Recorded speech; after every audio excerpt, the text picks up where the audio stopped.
Menyakitkan binatang ada dosa tak? Binatang tak mukallaf. Macam mana? Binatang tidak mukallaf, dia tak ada pahala, dia tak ada dosa. Binatang itulah. Adakah menyakitkan dia, membunuh dia dengan sengaja, menyiksa dia, ada pahala dan dosa? Jawapan dia ya, ada dosanya.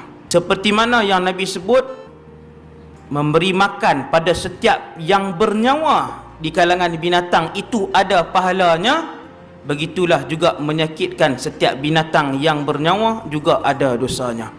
Hadis hak Nabi sebut tu ialah memberi makan kepada mana-mana haiwan yang bernyawa, maka itu juga dikira pahala. Kita tanam pokok, buah ke apakah, binatang duk main patuk, 5 ekor burung main patuk, kira sedekah tak? Kira sedekah. Subhanallah. Maka orang Islam dia kena berseni dalam membanyakkan pahala untuk mendapatkan redha Allah Subhanahu Wa Taala.